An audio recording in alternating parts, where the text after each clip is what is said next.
It's probably the hardest fight he could have took. You know what I mean? And I like Jake Paul and everything, but Anthony Joshua is Anthony Joshua. It's a dangerous fighter. You know what I mean? You've seen exactly what he did to Ngannou. You know what I mean? So it could probably be a repeat of the same, but nonetheless, big respect for Jake Paul for taking the fight. I'm gonna go in there and do a job. I'm gonna want to hurt him. I'm gonna break his face. I'm gonna break his body up. I'm gonna stomp all over him, make him have a reality check in the ring. I need to knock him out.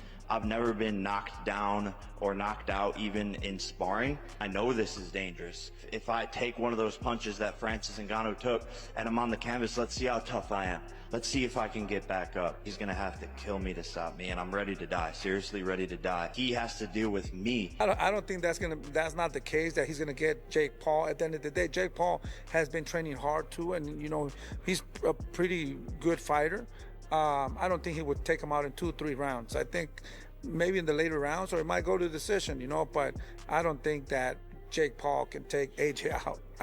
Or AJ could take Jake Paul. It would be unthinkable. Both AJ and myself would need to retire from the sport if we got beat against Jake Paul. Jake Paul just got a wake-up call because David Benavidez says the beating waiting for him could look exactly like what Joshua did to Francis. While predicting the fight, David Benavidez stressed that Jake Paul is stepping into serious trouble this time. He questioned how Jake jumped from calling out Gervonta Tank Davis to now targeting Anthony Joshua, especially when even a Tank fight would have been rough for him. With Jake now locked in for Joshua, Benavidez warned that this challenge is far more dangerous than he realizes. In his words, Anthony Joshua will demolish him just like he demolished Francis Ngannou. You know what I mean? It's a tall task coming from, literally moving from Gervonta Davis to Anthony Joshua. So man, this is gonna be a tough fight. Honestly, it's probably the hardest fight he could have took. You know what I mean? And I like Jake Paul and everything, but Anthony Joshua is Anthony Joshua. It's a dangerous fighter. You know what I mean? You've seen exactly what he did to Ngannou. You know what I mean? So it could probably be a repeat of the same, but nonetheless, big respect for Jake Paul for taking the fight. It's going to be a big event, and it's going to be good, man. I'm looking forward to it, actually. Now, many people want Anthony Joshua to finish Jake Paul in spectacular fashion, and most fans are hoping for a knockout rather than a decision win. In one of his recent warnings, Joshua fired back at Jake Paul, making it clear that he's aiming to knock Jake out and has no interest in winning on the scorecards. For Joshua, beating Jake Paul by decision would be embarrassing. He believes a real victory means stopping him, dominating him, and knocking him out cold. Win or lose, if you don't knock him out, do you think that's a loss for you? Do you think if you don't knock him out, that's considered a loss? Are you asking for me, or are you asking for you? Well, both, but in your opinion, if you go 8 rounds and win a decision against a guy who's only had 13 pro fights... No, it's not that. That's what I'm saying. That's for you. Are you asking for me, or are you asking from your perspective? Yours. From your perspective. From mine? Yeah, is it a win for you if you just beat him, or do you need to knock him out? I need to knock him out. I like that. Anthony Joshua has made it clear that he's not just showing up to win, he's coming in with the spirit to hurt Jake Paul and break him inside the ring. Their back and forth during the pressers has already set the tone. Jake, on the other hand, says he isn't worried about anyone's knockout warnings, not even Joshua's. He reminds everyone that he's never been knocked down, firing a warning right back at AJ. Jake claims he's nothing like Francis Ngannou and insists that Joshua will have to kill him because he's ready to die in that ring. He promises to make things even harder and shittier for Joshua. But Joshua isn't backing off either. He's doubling down, vowing to crush Jake Paul and prove there's levels to this game. I'm gonna go in there and do a job. I'm gonna want to hurt him. I'm gonna break his face. I'm gonna break his body up. I'm gonna stomp all over him, make him have a reality check in the ring. I need to knock him out. I've never been knocked down or knocked out even in sparring. I know this is dangerous. If I take one of those punches that Francis Ngannou took and I'm on the canvas, let's see how tough I am. Let's see if I can get back up. He's gonna have to kill me to stop me, and I'm ready to die, seriously ready to die. He has to deal with me. I'm knocking this guy out, becoming the CEO of Matchroom Boxing and changing the plans, and it's gonna be me versus Tyson Fury next year. Good luck to him. Meanwhile, Jose Benavidez Sr. has also shared his prediction, and surprisingly, he urged the fans not to count Jake Paul out. While many boxing fans are convinced that Anthony Joshua will knock Jake out in the first 1 or 2 rounds, Benavidez Sr. isn't riding that train. He acknowledged that Joshua is a dangerous fighter and much bigger than Jake, but he also pointed out that Jake Paul has been training extremely hard. According to him, the idea of Joshua finishing Jake early is useless talk. In his view, the fight can go easily the distance and reach a decision, not necessarily a Joshua knockout. However, he's certain about one thing: Jake Paul will not be able to take Joshua out of the ring. You know, don't count him out. You know, I think that's a very dangerous fight for Jake Paul. But at the end of the day, you know, we could have a big upset, you know. But I think that AJ is too much for Jake Paul at this point, and he's bigger than Jake Paul, in my opinion. Do you think it's competitive? A lot of people are saying if AJ doesn't get him out of there in 2 rounds, it'll be a huge embarrassment. I don't think that's not the case, that he's gonna get Jake Paul. At the end of the day, Jake Paul has been training hard too, and you know, he's a pretty good fighter. I don't think he would take him out in 2-3 rounds. I think maybe in the later rounds, or it might go to decision, you know, but I don't think that Jake Paul can take AJ out. I mean, or AJ could take Jake Paul.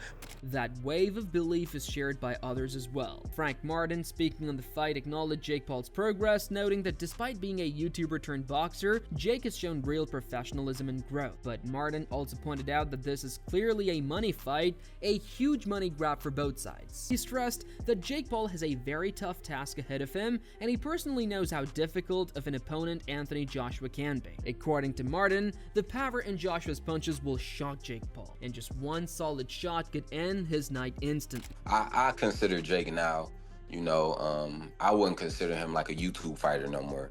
You know, I feel like he put in the time, he gotten better throughout like all his fights, like he done got better throughout all those fights, you know. But it's still like when you fighting like fighters who actually like done it for like their life, their whole life, it's a little different. You know, if that fight happened, it'll be a good money fight. It'll be a good money fight. But that's a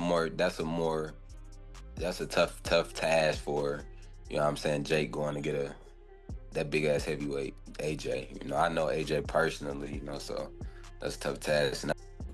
Now, the talk around this fight is how it's accelerating Jake Paul's career, no matter whether he wins or loses. Many people in the game believe that despite Jake being called a lunatic for stepping up against Anthony Joshua, the same Joshua who knocked out Francis Ngannou so brutally that Ngannou was out cold for nearly 5 minutes, Jake is still earning respect. Experts point out that once Joshua and Jake Paul step into the ring, and the moment that bell rings and punches start flying, the discussions about Jake not being a real professional boxer will disappear. The Joshua thing is crazy. Is that a real conversation? Jake's a lunatic, and it's probably real. I saw Joshua knock out Francis Ngannou, and the guy was like out cold for 5 minutes, and this is a guy who had never been knocked down, let alone knocked out. If he steps in the ring with him, and actually a bell rings and there are punches thrown, every bit of Jake Paul is not a real boxer conversation is gone forever.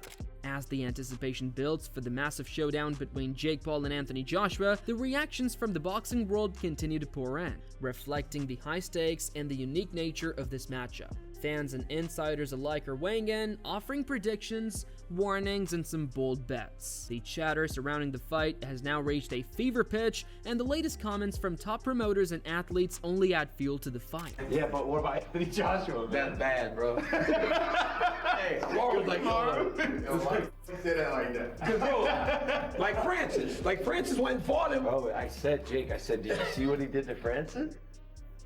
He's like, Francis is light work too. Here's also, oh my God, he is kind of crazy. Francis wasn't training boxing at the level. Sure, yeah, we get it. Because I would imagine if Jake gets hurt, he knows how to hold like a boxer. Because in boxing, you know, you got to go clinch when you get hurt. Francis was kind of like just standing there. Listen to me right here. Let me tell you this. He fights Anthony Joshua with no parameters in place. Y'all better give Jake Paul his credit. Yeah. I will, because that's brave.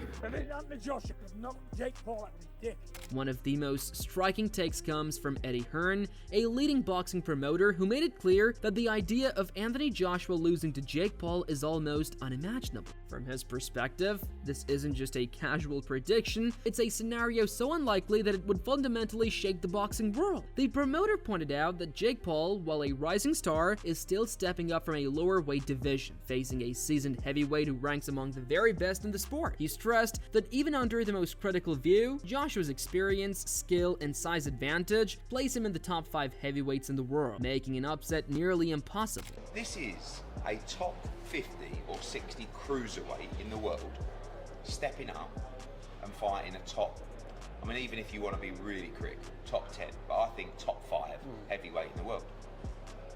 So it would be unthinkable. He further explained that the consequences of a loss would be monumental. Not only would it be an embarrassment for Joshua, but it would also challenge the legacy of everyone involved in promoting and preparing for the fight. In fact, Eddie Hearn admitted that if Joshua were to lose, both he and the fighter himself would have to reconsider their futures in the sport entirely. Despite this dire situation, he was quick to add that such a result is highly improbable, expressing full confidence that Joshua's power and expertise will carry him through without any trouble. I mean, both AJ and myself would need to retire from the sport if we got beat against Jake. Meanwhile, the gambling world has added another layer of intrigue. Even with the odds stacked heavily against him, one high-profile figure in the mixed martial arts community, Nate Diaz, has placed a significant bet of $20,000 on Jake Paul, showing that not everyone is convinced Joshua will walk away victorious. Known for his fearless approach and willingness to back bold claims, recently bet a substantial sum on Paul to win the fight. He took to Instagram writing, "I'm betting on this."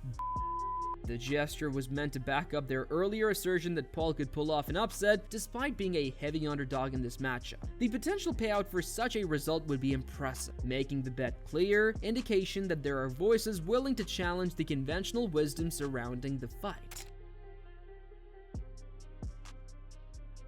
Jake Paul, for his part, has remained unshaken by the predictions and warnings coming from all corners of the boxing world. Fans are watching closely, debating whether his confidence is justified or overly ambitious. Many observers note that stepping into the ring with Joshua is unlike any other fight Paul has faced before. The social media star has never faced a heavyweight of this caliber, and while he has trained diligently, the magnitude of the challenge ahead cannot be overstated. Despite the odds, Paul has made it clear that he is ready to fight with everything he has, embracing the risk and showing a willingness to prove himself against one of the sport's elite athletes. AJ versus Jake Paul. Do you see the size difference between do you see how he's a monster, bro? Yeah. 6'6", 265. That's huge, dude. That gives me so much respect for Paul though, because I was always just like, he's not fighting like all these old people or Tyson. I mean, Tyson's still beast, but this dude's fucking. I know, but still, this fight as a friend of Jake is like, I'm scared.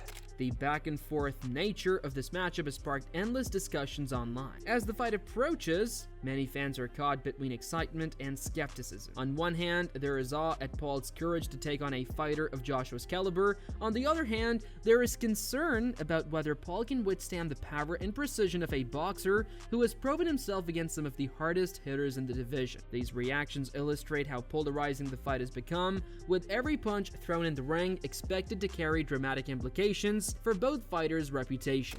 Yeah, no, I mean, he's definitely a bit chinny. He's durable, he gets back up, he knows how to fight when he's hurt, and he's still dangerous when he's hurt. He's dropped people, he's wobbled Dubois when he had been dropped multiple times, so he's very tough. He's very, very, very tough, but I do see holes where I can land big shots. How do you think Tyson Fury's picked you to win by KO? Well, I think he's a smart man. He knows boxing. Jake Paul has responded to this mindset with his own unwavering confidence. He has repeatedly emphasized that he's not intimidated by knockout warnings from anyone, including Joshua himself. Paul highlights his previous experiences in the ring, noting that he has never been knocked down and that he's prepared to endure whatever challenges come his way. In his own words, he insists that Joshua will have to go to the extreme to stop him, underlining his readiness to face the danger head-on. Paul has also made it clear that he's focused on making the fight as challenging as possible for his opponent, showing a fearless approach that has become his signature style in the boxing world. One knockout of the year, so he has to be careful, and I do have the timing, the speed, and the tricks up my sleeve to be able to hit a shot on this guy that he doesn't see coming that can put him to sleep 1000%. Adding further depth to the debate, many in the boxing community have weighed in on Paul's chances. While some maintain that he is at a clear disadvantage given Joshua's size and experience, others argue that his recent growth as a fighter cannot be ignored. They note that Paul has been taking his training seriously, showing measurable improvements in technique, stamina, and overall fight IQ. This progress has led some to believe that while an upset is unlikely, it is not entirely impossible. There is recognition that stepping into the ring with a heavyweight like Joshua represents a unique opportunity opportunity for Paul to showcase his skills on the biggest stage yet and potentially shift public perception of his career. No, I'm not worried about what Tyson Fury's got to say. That's what I'm saying. It ain't even about the money. I'm betting on myself. I'm focusing on myself. I'm fully betting on myself. I ain't worried about what anyone's got to say. Fight you. What are your thoughts on that? I don't know about tune up. I think Jake Paul knocks him out. Joshua, seriously? Jake Paul chins AJ, yes, they fight. Are you serious? 100%. If they fight, I'm putting £1 million on Jake Paul. What? Yeah. He did say he's going to put £1 million on it. Would you be willing to take that bet with Tyson Fury? Respectfully, I'm not worried about what Tyson Fury's got to say, or I'm not here for any of that betting and nonsense. I'm here to fight, and that's all it is. Once I get the job done, I'm going to collect my check, cash it, and I'm going to focus on the next one. My bet is on me doing a number on him. That's all there is to it. Public reaction continues to evolve as well. On social media and discussion forums, fans debate every angle of the matchup, from training routines to mental preparation. Many are excited to see Paul facing a boxer of Joshua's stature, while others remain skeptical about his ability to withstand the power and precision of such a seasoned opponent. These discussions reflect the larger narrative surrounding the fight, a clash between an established heavyweight and a fighter rising from outside the traditional ranks, a matchup that challenges expectations and keeps fans guessing. What do you say to the people who say Anthony is ruining his legacy just by taking this fight? Fans don't respect what he's done in the sport already. He's an Olympic gold medalist, 2-time unified heavyweight champion of the world. I sort of sympathize with him because I feel like if he doesn't beat him quicker than he beat Francis, people are just going to write it off. I'll ask you bluntly, have there been any discussions about there's an agreement, there's a secret contract? Have any of those discussions happened regarding this fight? It's an 8-round professional fight. AJ wouldn't have taken it if that was the stance it had to be, if it was an exhibition, if it was you've got to hold him up for 8 rounds. It wouldn't suit Anthony Joshua. Anthony Joshua is going in there to knock out Jake Paul. As the fight draws closer, the narrative continues to build around the contrasting approaches of the two fighters. Joshua is portrayed as a focused, disciplined professional seeking a decisive victory, while Paul is depicted as a determined, fearless competitor eager to test himself against one of the sport's best. The interplay between these perspectives creates a compelling storyline that captivates fans, analysts, and casual observers alike, generating anticipation that goes far beyond the fight itself. He's gonna get battered. He's gonna get absolutely You're preaching to the choir, bro. annihilated. Yeah, take it to just as they turn to the side. That's it, just there. And watch Jake. He looks at him, keeps looking, and then Joshua looks back. Yeah. Jeez. Great. I just, it's incredible, really. Ultimately, the Jake Paul versus Anthony Joshua bout is shaping up to be as more than just a boxing match. It has become a cultural moment, drawing attention from sports fans, entertainment enthusiasts, and media outlets around the world. The combination of high stakes, dramatic narratives, and unpredictable dynamic ensures that the fight will be discussed long before and after the final bell. Both fighters have their reputations, skills, and careers on the line, and the outcome promises to have lasting implications for everyone involved. These two guys are worlds apart. You have to respect Jake Paul for stepping up to the plate and actually going through with this fight, because I'm still trying to give my head a wobble on this whole situation. Going, what are you actually doing? I respect Jake Paul for what he's done. I never thought that you'd talk like this about boxing, but we do. I respect Jake Paul because he's come over to another industry. He's made the other industry make him a lot of money. Absolutely. And he's actually helping a lot of female fighters and women boxing as well by putting his promotion on. So I respect him massively. But if Anthony Joshua was to lose to Jake Paul, it would be the biggest upset, travesty, whatever you want to call it in boxing history. So he has to look past Jake Paul for these fights in future. I think. Then it's fixed, isn't it? He's got to look at this as just a warm-up and a gimmick and an exhibition like Ali in the 70s. As the countdown continues, this fight isn't just about winning or losing, it's about the legacy each fighter will leave behind. Every statement, bet, and prediction raises the stakes, making it one of the most talked about events in recent boxing history. Whether Paul surprises everyone or Joshua asserts his dominance, the showdown is set to captivate audiences and spark discussions for months. Follow Ring Rivalry for exclusive insights, fight previews, and in-depth analysis, and don't miss a moment of the action. Comment your predictions, share with fellow fans, and get ready to witness history in the making.